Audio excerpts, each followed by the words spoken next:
Welcome to Because the Beatles, the podcast about the Beatles, everything about the Beatles, 24/8. I'm Erica. And I'm Allison. And before we start, be sure to subscribe on Apple Podcasts or wherever you get your podcasts, or stream us on Spotify. If you're enjoying Because the Beatles, feel free to leave us a preferably 5-star review so other Beatle maniacs can find us. Also, don't forget to follow us on Facebook, Instagram, Twitter/X, and now TikTok. We'll be posting videos, photos, and more from this episode and beyond. And you can also email us at bcthebeatles@gmail.com. Hi, everyone. We're currently on our holiday break for the next 2 weeks, so we're resharing a couple of our favorite earlier shows. In today's episode, we looked at the two most famous and perhaps most polarizing holiday songs from the solo Beatles, Paul's Wonderful Christmas Time and John's Happy Xmas, War is Over. Back when we recorded this in 2018, hating on Wonderful Christmas Time was practically a national pastime. So many articles were being written with the sole objective of trashing it, and it routinely made lists of the all-time worst Christmas songs ever. We had some thoughts about that. We counteract the haters with an argument of our own, and then we contrast Wonderful Christmas Time with John's version of the holiday classic. And on the surface, these two songs are about as opposite as they could be. But maybe they aren't as different as they seem.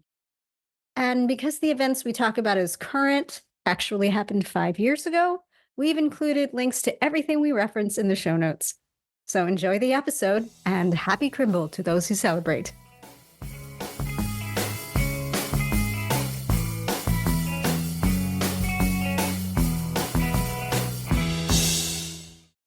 It is the holiday season. It's creeping up on us all, very close now. And in celebration of that, we're spotlighting two songs that, while they're very, very well known in the Beatles canon and outside of the Beatles canon, they're super different, but they're more alike in the fact that they're very polarizing for lots of different reasons. So, of course, we're going to talk about Paul's Wonderful Christmas Time and John's Happy Xmas, War is Over. So let's start with Paul, because, this is obvious. This always gets included on like the worst Christmas songs ever lists. But, it's kind of an interesting tune, right? Yeah, let's go there. Let's go. Let's do it. Okay, well, gloves are off, apparently. Yeah. Erica's like dispensing with the niceties. I've had a problem with the haters on the song for years. Shit's getting real. Wonderful Christmas Time, holiday staple. If you have been to a mall or a drugstore or anywhere in the Christmas season, you hear it. Yep, I heard it in Burlington the other day, not to brag. I'm jealous. It's a great song. And for some reason, which is probably the same reason that people just hate on Paul for other things, people write about this song about how it is the worst song in the Christmas canon. Okay. I get it. A little background before I get into my rant, because this is a rage rant time. I'm really excited about this, by the way. Yeah, it's a total rage rant. So good. So Wonderful Christmas Time was written during the 1979 sessions for the McCartney 2 album. But it was released on its own, and if you ask what album it's on, it's never quite sure, because it was on its own, and then it was in the 1993 re-release of Back to the Egg, but then it was on the 2013 remastered McCartney 2, so it's kind of fluid, kind of flips in and out, but I like to think about it more as part of McCartney 2. It just gels more for that with me. Paul played all of the instruments on the tracks, even though you see Wings members in the music video, which is such a strange music video, just like almost all of Paul's other music videos. But it's a really fun combination of, state-of-the-art 1979 digital effects and a scene that probably could have been a holiday party at Jim Mack's house when Paul was a teenager. So cool stuff. Check it out. Actually, to me, the video is the epitome of the song. So I think it's one of the most successful videos Paul has had. Just saying. And we'll share it for sure. I mean, it's Christmas week. We got to share this. Yeah, it's great. So yeah, it's one of the most polarizing songs, not only among the Beatles community, but among people who listen to Christmas songs. People just, they hate. Which is like fucking everybody, because you can't escape Christmas music. Everybody who goes into any store, between Thanksgiving and Christmas, no, not between Halloween and Christmas, has probably heard it. So a couple of years ago, there was a lot of hate about this song. One writer, Jezebel, said, "It sounds like how it feels to be over-caffeinated and lightheaded in the middle of Macy's Black Friday sale after being awake for 24 hours. It's manic, stupid, and overstimulating while simultaneously leaving the listener wondering if anything at all has meaning. That's a lot of like existential dread and anxiety to assign to Wonderful Christmas Time, but Yeah, but I get it. I get it. I get it too, and I'll admit, like, I am rage ranting about this, but I did not like this song for many years because it felt to me on kind of a superficial listen, and really it's not on any album, so you only hear it once a year, so you're not thinking about it, and it comes back and you're like, oh god, it's overproduced synthesizer bullshit for Paul McCartney when he was trying to make something that sounded hip with the times, but it's actually kind of drivel. That is certainly a take on it. Correct me if I'm wrong, but I honestly feel like the Wonderful Christmas Time hate has come in, like you said, the last 2 years. I don't remember it like 10 years ago being like this. Like, I don't think it was super popular, but I don't remember it being like, this is the number one worst Christmas song of all time level of hate. Yeah, I think there's kind of been a rise between the popularity of the song in the general Christmas time ethos and also the hate. There have been some more defenses of it lately, which makes me very happy. And so I'm going to add one to that. Here we go. So once really took a time to listen to it and past my knee-jerk hatred of synthy production, which I really do hate, like 80s synthy production, this is actually a great song, and it's a microcosm of Paul McCartney as an artist in a lot of ways. It's awesome, and this is why haters need to back off about it. First, it is not cheesy, it's experimental. So the same people who rediscovered McCartney 2 around 2014 as the second coming of McCartney's like brilliance as an experimental artist also kind of have to consider this in the same vein. So at the time he was experimenting with these synthesizers that become a staple of progressive rock, and they had only just started to become popular because Paul, as we know, like he's always looking for new things, he's always playing with new things. And so what kind of sounds maybe cheesy to us and maybe not totally finished was actually Paul kind of leading the way in experimentation with things that were at the time out of the mainstream and of course out of Paul's like stereotypical classic wheelhouse, but they ended up being a staple of a movement in music. So, if you place that song, among those songs, it kind of loses some of that, oh, it's so cheesy kind of feel. I could see that because the whole McCartney 2 thing, like you said, it's really maybe not still having its moment, but it surely did, especially when Paul started incorporating more of the McCartney 2 tracks like Temporary Secretary into his pre-roll before his shows. And that got really popular. Yeah, and even into his live shows. Yeah, it's such a good track. Anyway, I wonder, it takes a lot of guts to make a techno synth heavy, like sort of Temporary Secretary that's a Christmas song.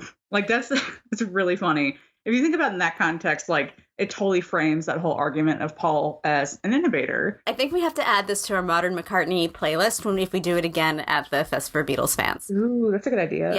Yeah, it's something that I think people shouldn't dismiss as cheese or as just holiday. Building off that, let's talk for a minute about the vocals. So if you listen to it, both Paul's voice and the background voices, which most of them actually are Paul's, they sound a little bit more casual than most of his vocals. The delivery, the lyrics are not amazing. They're Christmas lyrics, and Paul isn't always 100% on top of brilliant lyrics in his songs. He's looking for a sound more than perfect poetry, and we know that about Paul. But I think what sounds to some people as lazy or sloppy, I actually think it's intentional, because if you hear it, think about it less as lazy and more as warm and welcoming and giving off this Christmas vibe, while in the background still dabbling in this very new and almost inhuman sounding synth that he used for it. So it's really weird. The juxtaposition is kind of jarring, but at the same time, it gives this very like cozy, joyful, very Paul McCartney feel. Like it's very Paul. If you think about like a Christmas song, simple lyrics mean that anybody can sing along to it. Wonderful Christmas Time gets stuck in your head like instantly, which is a blessing and a curse, right? Oh my God. But yeah, that's the point, right? You learn it quickly. You can sing it with your friends. You can go caroling, whatever it is for holiday time. So for that, Paul's talent there works pretty well. It's actually pretty hard, I think, to have a Christmas song enter the Christmas canon. You know, we're still very fixated on the old standards, the Nat King Cole and Andy Williams and all of these things that, you know, my parents listened to and then I have always listened to.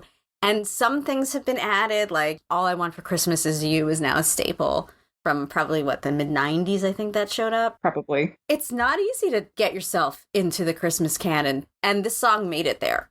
As much as there is a negative backlash, it's a huge hit. There are a lot of people who really do like it. I mean, when it came out, it ranked number 6 in the UK charts first year out. It didn't chart in the US, so I think the UK did have more of an affinity for it than we did over on this side. But more and more, it continues to be a holiday staple. And a couple of years ago, Forbes estimated that Paul makes on average about $500,000 from this one song alone every year. Not too shabby. No. It can't be that bad. No. I would think that the worst Christmas song in the world would just kind of be dropped from playlists. There's no reason to keep talking about something that sucks that much. Right. I mean, unless you're hating on it. But that's an interesting thing about Paul generally. I mean, that's like Paul's almost part of his mythology, in that the polarization of his music is so prevalent even now, and especially in, you know, the 70s through the 90s. If Paul McCartney did this song, this reaction may always be there no matter what. If another artist did this song, I don't know if the Smiths did this song, I don't know where it would be, but I don't feel like anybody would be putting it on the most hated tracks of the world. That's true. And you think about some of the other synth-heavy Christmas songs, you know, Wrapping Paper comes to mind. Also, gosh, I think there's a cover of Baby Please Come Home. It's also very synth-heavy, sort of like the wispy vocals, that kind of like, I think that owes a debt to Wonderful Christmas Time as well. Oh, I'm sure. And I think its popularity also has to come from the fact that it's just kind of built in this snowballing way. You know, nobody really covered it much, maybe 2 or 3 until about 2006. And then all of a sudden, people started rediscovering it and more covers came out of the song. So we're not only hearing Paul's version, but we're hearing probably 15 or 20 other covers of this song. Some of my favorites are Kylie Minogue's 2016 cover. The Monkees just put it out this year on their 2018 Christmas album, Christmas Party, and Mickey sounds so good on it. It's more acoustic. Slight plug, check that album out because it sort of snuck out, but it's great. My personal favorite is the Shins 2012 cover from the Holidays Rule Christmas album. Paul himself is actually on that doing the Christmas song, Chestnuts Roasting on an Open Fire, but I really feel like the Shins cover of the song is brilliant, and it's absolutely like the perfection of the song.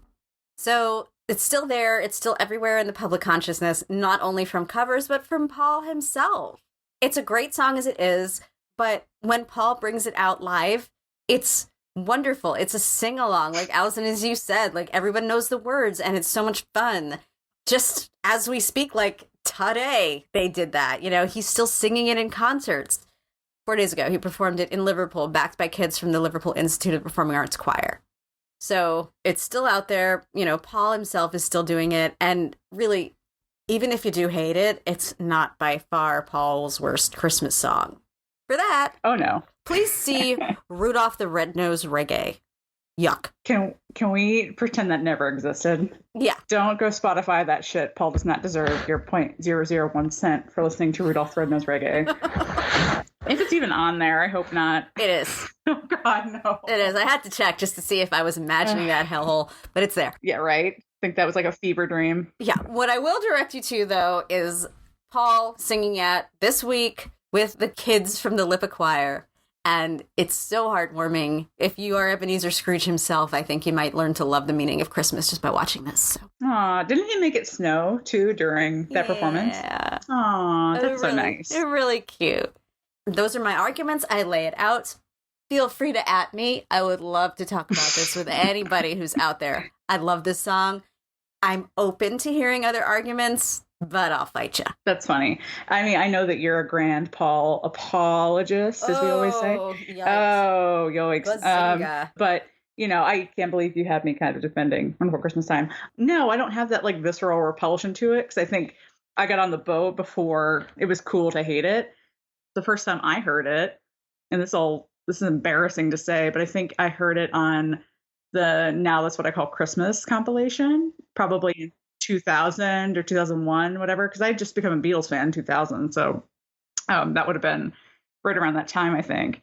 And that was like the cool, the now compilations for modern music. So it's like Paul's on there, the song, I really liked it. I would love to know what flipped the switch. I think you might be right, in your sort of idea of what that happened. But it seems like every year it's more and more like, oh, God damn, this song, like, I can't stand it. Like, I don't want to hear it even once.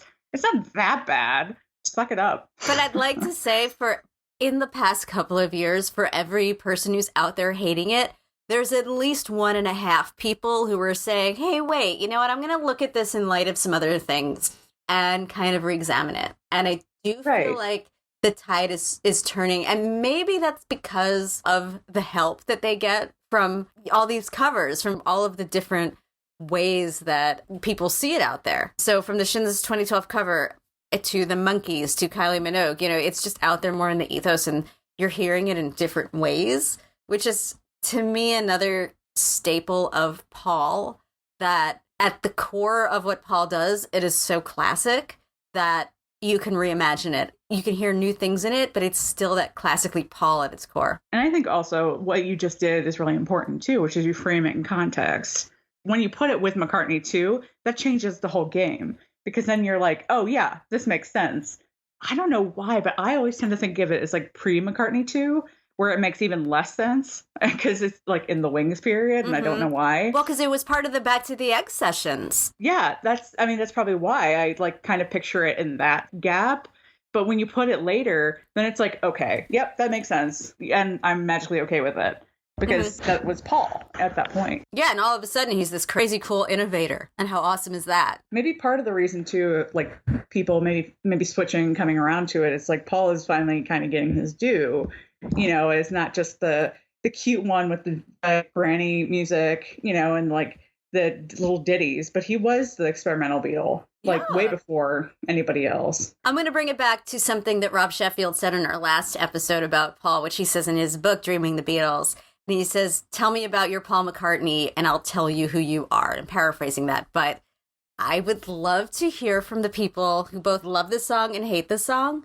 And I would love to hear what they think about the song and also what they think about it in context of Paul McCartney's canon as a whole. That's a good question. Definitely tweet us, comment, post on our Facebook wall, email us, whatever strikes your fancy. Yeah, let's talk about Wonderful Christmas Time. Yeah. And let's talk about another song that's maybe not quite as merry, but just as significant. Happy Christmas War is Over. It's out in the world at the moment. Obviously, last night being on SNL and, talking about the anniversary of the billboards and all that kind of thing. But Happy Xmas War is Over, like I said before, released in 1971 in the US. In the UK, it was held up a little bit longer because of Yoko's co-write on it. So it got snagged in the Northern Songs publishing debacle. It was a mess anyway. But it postponed it for a year. So in the UK, released in 1972, credited to John and Yoko. They both have a co-write on it. And they're both named as producers, along with your friend and mine, Phil Spector. And I actually didn't realize that. I think because when you hear Happy Xmas War is Over, you don't hear the really thick sort of soupy production that Phil Spector is known for as much. But as you start breaking down the song, you get little hints of it, which we'll talk about in a minute. That's crazy. I was listening to the Phil Spector Christmas album last night. Which is the best. No, that's the best Christmas album. It's not a guilty pleasure. That's it is what it is. Yeah. But I would never think about this song in context with that album and with his production style. Right? Yeah. And it's funny. I was reading a lot of accounts of the sessions and that kind of thing, like contemporary accounts written as they were happening. And it's so funny how often Phil Spector would like name check his own music. And it's kind of embarrassing. It's like, oh yeah, like let's make this sound like the Chiffons or whatever. And it's like, dude, like we know you produce this stuff. And he would talk about, Christmas Gift for You all the time. And it's like, yes, we get it. We get it, Phil Spector. You produced this album. You produced a lot of amazing music, whatever. Anyway, so this single it's the second consecutive single after Imagine, which is interesting when you think about that.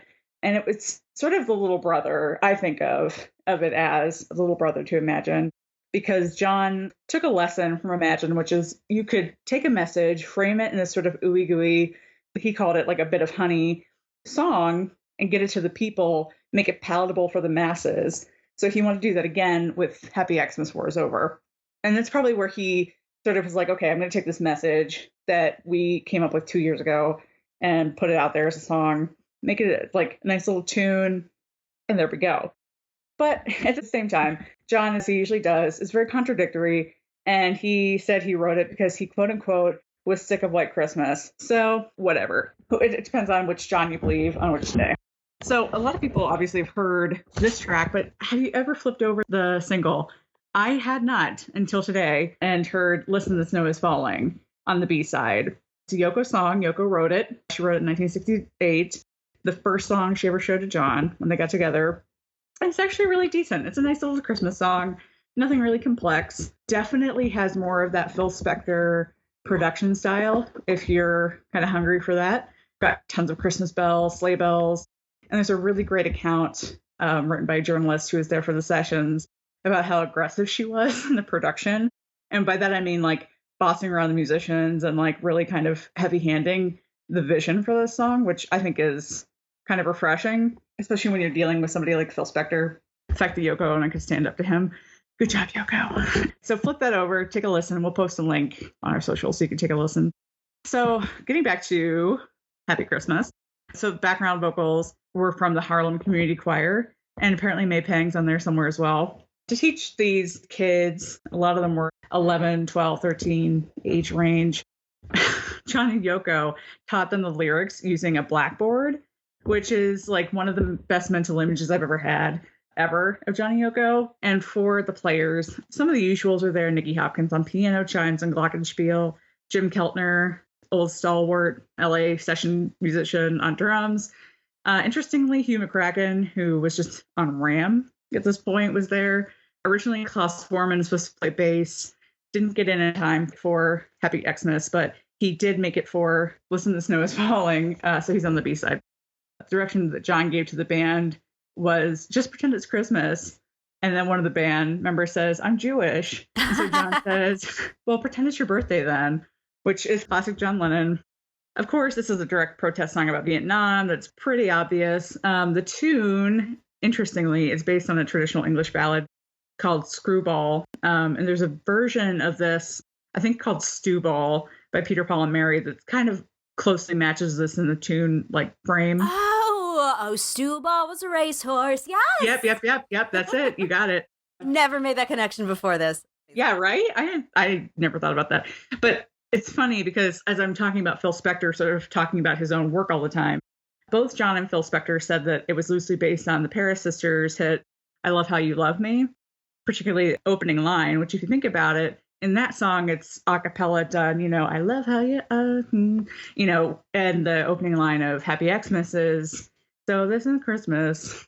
I never thought about that before I read it, but I did have to LOL a little bit because of the whole them copying a girl group song and then George later getting really hit for My Sweet Lord. Oh, George. I know. And driving home that fact a little bit more, John told journalist Richard Williams, I like quoting from old songs, but you get into such trouble with copyrights. It's a drag. And I'm sure George read that and was like, fuck you. So there's that girl group influence, I guess, if you want to if you want to agree with John and Phil. I don't know. I don't really hear it, but I guess if I want to really listen hard, I could hear something. Yeah, I don't really hear it either. But there are also some elements that are based directly that were intentionally based on other girl group songs. One of them that they sort of copied a little bit in the quick mandolin strums that are the beat of the song throughout. Mm-hmm. They based that directly on a song by Ronnie Spector that had just come out, I think also in 1971, called Try Some, Buy Some, which was written and produced by George Harrison. Oh. That's so funny. And she still does that in concert, which I always love. I'm a huge Ronnie Spector fan. So if she breaks out Try Some, Buy Some, it's like, yes. And she's also got great Beatles stories. And they also sort of approximated a lot of the percussion in Happy Xmas with the stuff you hear on certain tracks on A Christmas Gift for You. So one of the craziest facts about this song, and it's not even that scandalous, but it was the first Christmas song released by a solo Beatle, which is really weird. Like, you wouldn't think of John the first one to come out with a Christmas track. I'm sure he really just meant it purely as a protest song, whatever, but it still stands. I really would have thought it was Ringo. I thought Ringo would be all over that shit. Me too. But Ringo is the last one. Yeah, this is the first one. Definitely predates Wonderful Christmas Time, predates George's Ding Dong Ding Dong. But yeah, I mean, like you were talking about with Wonderful Christmas Time, this has entered the canon also, and it's become this real staple at Christmas, regardless of what's going on or what's happening in the political world or the social world, whatever. But it's everywhere. It's everywhere. You can't escape it. And it's strange that it sort of like is also in the same vein of like these warm and fuzzy Christmas songs. And then you have this like really polarizing political anthem. It's a strange song for Christmas. It's a strange song for the kind of vibe that commercial Christmas likes to portray. It's not a strange vibe for maybe if you think about what the true meaning of Christmas is. True. If you go by the whole, like, you know, peace on earth, this is a direct hit to that, I think. I feel like maybe it was a product of its time, and it doesn't feel relevant when we're still in very much the same place as maybe we were back then. And I can definitely see the argument where people would say, well, then, of course, it's just as relevant as it ever was because we're in the same place as we are then. But I guess I kind of feel like, what is this doing? How is this helping? If we hear this at Christmas, maybe we stop and think, but is this really going to be an anthem that makes people think about peace and activism in the same way that Imagine was, in the same way that even Revolution was, and in the same way that, of course, folk songs and a much larger tradition than the Beatles of anti-war type of songs and, you know, that go along with movements. But to me, I just don't, you know, maybe it's just a matter of opinion. I don't feel like hitting it at Christmas is the right time to hit the message. Interesting. I mean, I do get it. I think it has been sanitized a lot because it is a Christmas song. I think perhaps if it were more evergreen, you know, for any time of the year, it would pack more of a punch. But I think the message is still really relevant. I think going back to, you know, Miley Cyrus singing it last night on SNL and changing the lyrics to fit today's spectrum, that's really important. I think, you know, it's repurposing the message for a new era, but it does drive home the fact that it's like, how many years later, and we're still singing about this shit, you know, and it's still resonating. It resonated with me. I got a little bit choked up, you know, watching that performance for a lot of reasons. But a big part of it is like, yeah, like it's 2018. Is war over if we want it? You know, it's the same shit. I want war to be over, but it's not as simple as that. And it's not going to ever be. And the holiday season is not a time to mobilize people. It's not the time to spread that message because people are not going to take it with them. Right, because they're not tuned into that sort of wavelength at this time of the year. And after 40 plus years, war is not over. And many of us want it. And saying that it's over if we want it doesn't do anything. But that was kind of like John and Yoko's whole thing, wasn't it? It's like the bet-in. It's very passive activism. You know, it's not like go out and like kill groups of people that you hate. It's sort of like, okay, bet in for peace, like lay in bed and talk about peace, think about peace. And John's famous quote of like, everybody wanted peace, there be peace, you know, war's over if you want it. It's that very sort of like generalized passive activism. Right, which I think is a great thing of its time, but I feel like those of us who want peace can't be passive about it anymore. And I think that's what kind of gets me is that in our age, and yeah, this is going to be political, but whatever, with Trump, with the way that policy changes so quickly, you know, how can we do this? How can we sit back and say, well, I want peace when all of these things are happening in front of us? There aren't enough people in the world who hear the message and say, oh, yeah, I want peace. There are still so many people who say, I don't care. And in order to help change minds and hearts and change the outcome of elections, we have to do something. No, I agree. I totally agree. But, you know, don't you feel like this could be a good sort of jumping off point where it's like war's over if I want it, but how do I get there? What can I do? And I get it. Like, ideally, that's the ideal effect, right? But it's not probably going to happen. Like, if we're realistic about it. Yeah, I don't think I have a problem with the message. I think I just feel like giving that message during the holiday season when the Christmas songs that you hear in the holiday season, of course, you know them your whole life. And when they come back every year, you know every word. but you don't think about them for the rest of the year. So I feel like a message that's given in the context of a Christmas song may not permeate in the same way as a message that is separated from the Christmas ethos and the Christmas spirit. Even though I think they meant very well and I understand what they were doing, I just don't think people take it with them, and I wish they would. See, I don't know. I sort of disagree because I think it's so different than what you hear on the radio. If this is like sandwiched between like Frosty the Snowman and Jingle Bells, it's completely different, and it's more, I think, jarring. It's a think piece for Christmas. And yeah, people are tuned out this time of year. They're kind of just focused on, parties and holiday stuff. But I think it's also just like a nice little subtle reminder that, hey, guys, like the real world's happening while you're drinking eggnog and, watching A Christmas Story for the 13,000th time, which is what I do. But, so I don't know. I think it has a purpose. Is it going to immediately mobilize people to go march or start petitions or do whatever? I don't know. Definitely not. But I don't know. I think it's a good way to sort of like put that in the subconscious of the mass population. I'm curious to hear this Miley Cyrus, Sean Lennon thing that you're talking about before. This is a hard song to cover. Oh, she does an amazing. I mean, I was really impressed. So maybe hearing it with a new voice will make it feel less like a product of his time, because I really feel like this does not feel like a timeless song. Like it melds into the background of our Christmas canon, whatever, but I don't think people think about it anymore when they do hear it in the same way that they think about a newer interpretation of the same message. At least I hope so. I will say, thinking back to her performance, and maybe the song in general, her cover in general, yeah, it wasn't a highly politicized performance. I don't think it was meant to be. She was wearing a very lovely, glamorous dress. There's no political statement with that whatsoever, or with the backdrop, or with anything. I think it was, especially having Sean there, it felt like more of an homage to John and Yoko, which, I mean, she could have maybe done more, but like also, like you said, it's Christmas, it's like, you don't want to like get, crazy, like violent images or something, along with you can only go so far with the song that you're going to hear before Frosty the Snowman and after Jingle Bells. Right, exactly. So, but it's funny, talking about it in this context, and like you said, it fades into the background and all that kind of stuff. And I'm sitting here thinking of it sort of in contrast to Wonderful Christmas Time, because we're talking about the two of those songs. And it's like, are they more alike in that sense?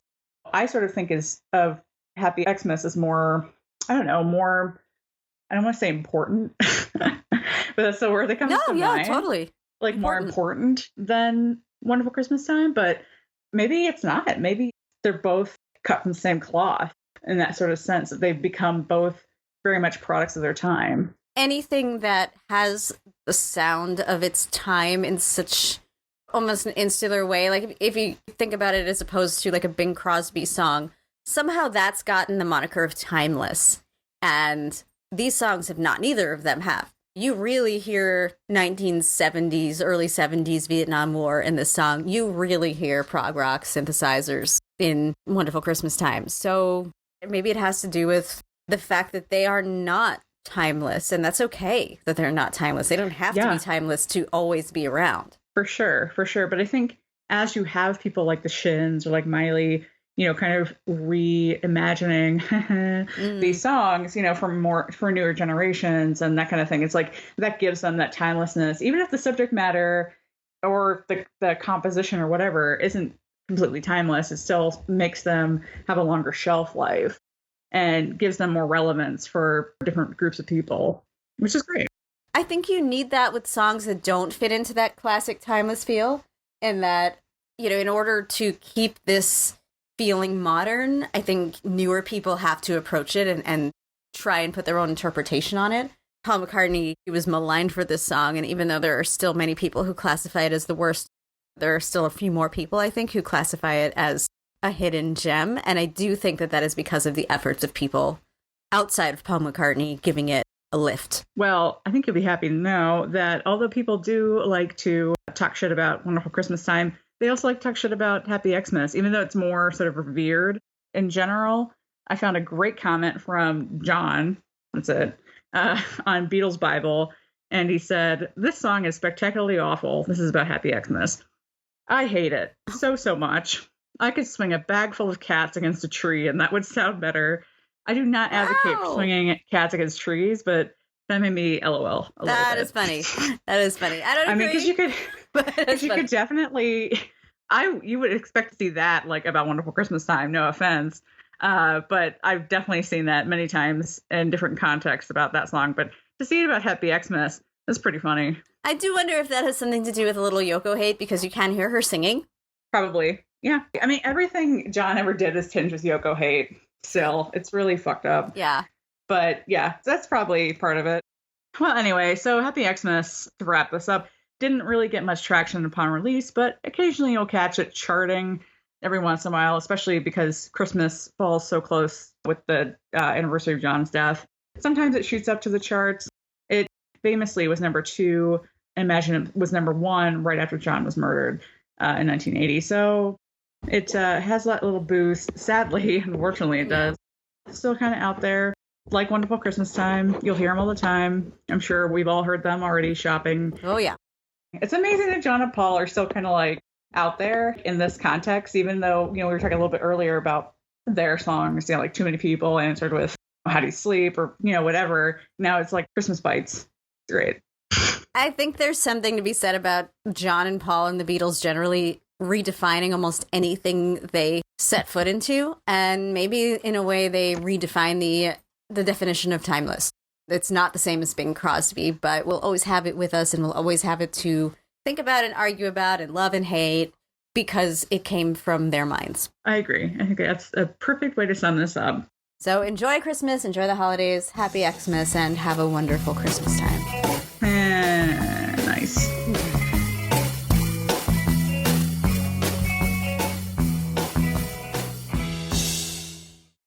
Thanks so much for listening to BC the Beatles. We hope you enjoyed our Encore Christmas-themed episode.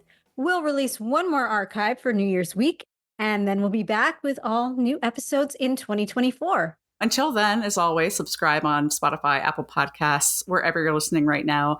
Please give us a rating and review so other Beatlemaniacs can find us. And follow us on Facebook, Instagram, Twitter/X, and TikTok. We'll be posting photos and more from this episode and beyond. And don't forget, you can always email us at bcthebeatles@gmail.com. See you next time. Bye. Bye.